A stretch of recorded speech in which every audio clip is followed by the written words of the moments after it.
you said, I sent you my song, and you said, "Yeah, bro, I got it." And you did the other one, and I was like, "Oh no!" But at that point, I'm walking out, and I don't give a fuck. But yeah, it's alright. It happens. It happens. Yeah. Where was my song, man? Imagine how early I would have finished if that song had been played. Controversy here at Hex 32 as the wrong song was played on the walkout. Chaos, absolute chaos. Running wild. My name is Joel Rasmussen from Southern Cross Combat, and I'm here with Mr. Jono Micallef. First off, Jono, congratulations on the victory. How are you feeling?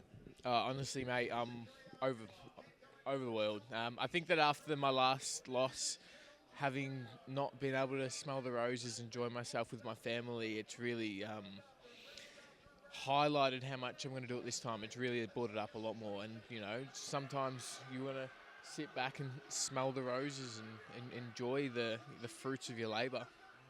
Talking about that fruit and talking about the family, I talked to you about that last time. I talked about how loud everyone was for you after the last fight. No different tonight.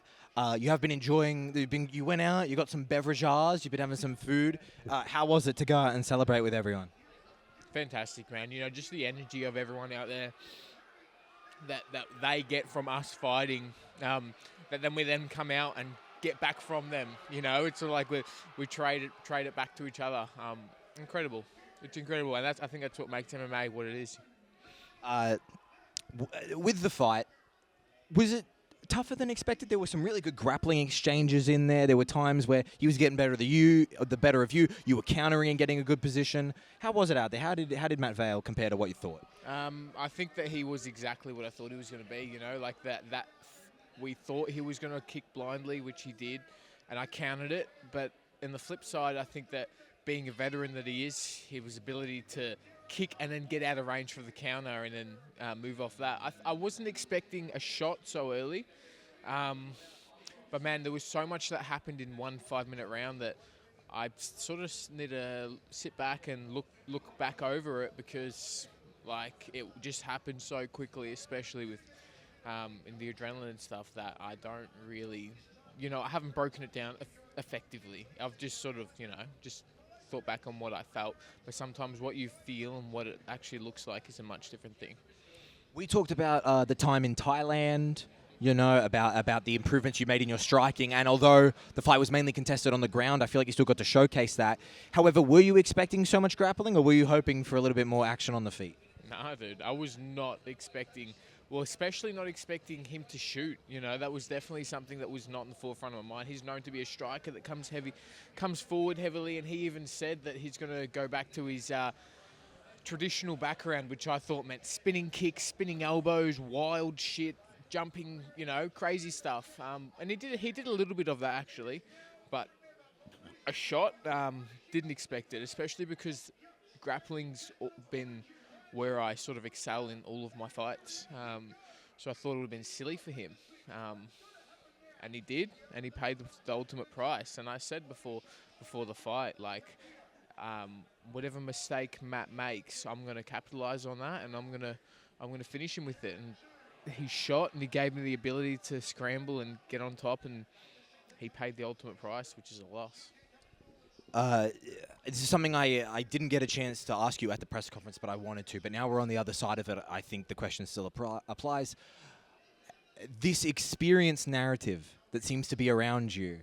Oh, you're not experienced. Oh, this guy's more experienced. What are your thoughts on it? And are you sick of people telling you that you aren't experienced? 100%. Well, look, I am inexperienced in terms of professional 5-minute rounds, but at the same time, like, in a span of, well, since 2019 when I made my amateur debut, I've had now, 15 fights? Something around the lines of that. It's 15 fights. When you take my last opponent, Matt Vale, in the last 5 years, I think he's had 3 or 4 fights. So if you do the math, I've had a lot more cage time in the last 5 years than he has. But yes, over the long run, he's had a lot more experience, and, you know, you can label him as a veteran, but I've been just so active that like I'm experienced, but yeah, and I'm training every single day. So, you know, although it's not fights in the cage, you're getting experience off the mat, especially from the guys I'm training with. You know, moving around Jimmy Crute, Jake Matthews, whoever it may be, down an Australian elite team. There are some fucking experienced guys there where you can get their knowledge and sort of transfer it if you're sound in the mind enough that you can sort of like put that into your game, if you know what I mean. Not only are you fighting often, not only are you fighting at incredibly high level, but you're winning fights, you're finishing fights. Do you think this may be the last time we see you down here? Are you ready for the big show? Man, I would love to move off. You know, my manager, who's always connected and always trying to make little moves, this morning came to my house, dropped off our fight shirts, which if you guys are interested in, you can get for yourself. You get a fucking ugly mug on there. But yeah, he came, dropped the shirts off, and he said, I got a message, an email from the UFC matchmakers, and it literally said, let me know how Jonathan goes if he is uninjured or not. And like that gives me fucking goosebumps, you know, that gives a bit of tingle in the ball sack, because man, that might mean that, you know, on the back end of this there might be something short notice.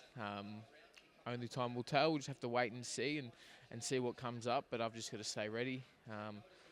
Obviously I've got a baby on the way, which puts a bit of a spanner in the works, because that right now is what I was going to focus 100% on myself too. But if it comes to my dream, I'm just going to have to balance that as I do, and I'm going to have to work around it. But, you know, some things come before others. But a baby's definitely number one. But if an opportunity comes up that's too good to turn down, I mean, it is what it is. So, yeah, that's my current position. Whatever choice you make, I'm sure will be the correct choice. Are you injured? Absolutely not. Nah, I've come out almost completely unscathed.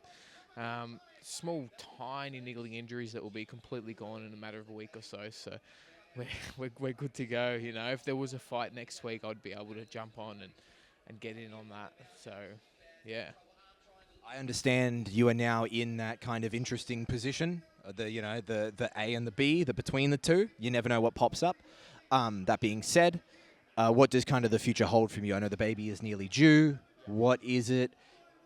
When ideally, if you could ideally place it, when would be that next fight, whether it be here or whether it be over there?